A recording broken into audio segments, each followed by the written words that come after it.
Interrompiamo le trasmissioni di questa emittente privata e anche pubblica, perché fa servizio pubblico, lo dobbiamo dire. Allora, questa è una lettera aperta al Presidente del Consiglio dell'Italia, Giuseppe Conte, perché le sue intenzioni dietro questo DPCM, in cui cerca di scoraggiare ogni tipo di socialità, ogni tipo di incontro fra le persone, è chiaro, è quello di ligurizzare tutta l'Italia.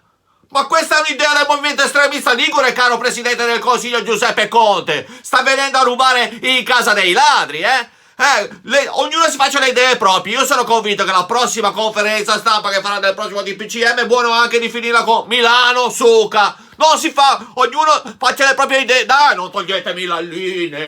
Datemi la linea, me la tolgono perché parlo di Giuseppe Conte, perché do fastidio. Allora parliamo di virologia seria, perché io sono andato a trovare mio cugino Mario, che è un virologo di quelli ufficiali che lavora nel reparto tutologia della fratellanza di Ponte Decimo.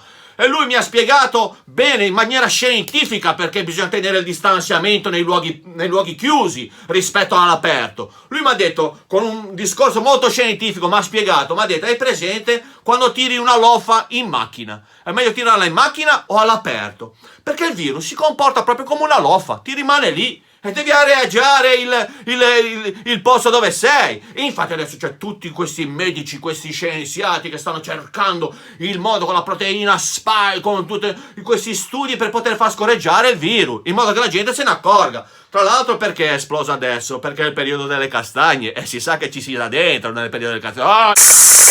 Dai, ridammi la linea, perché voglio dire ancora una cosa a tutti quelli che scendono in strada, che dicono spacchiamo tutto, poi sono andati lì, hanno spaccato tutto, anche i negozi. Allora io capisco una cosa, capisco che la mamma degli imbecilli è sempre incinta, però io mi chiedo, ma il papà degli imbecilli, ma non si può mettere al gondone ogni tanto? Vabbè che io li stimo, i coniugi imbecilli, perché comunque mantengono ancora un'attività sessuale. Io con questa pandemia mi è venuta così mollo che l'altro giorno l'ho guardato, il mio uccello mi ha detto quasi divento migratore, ha preso il volo e se n'è andato.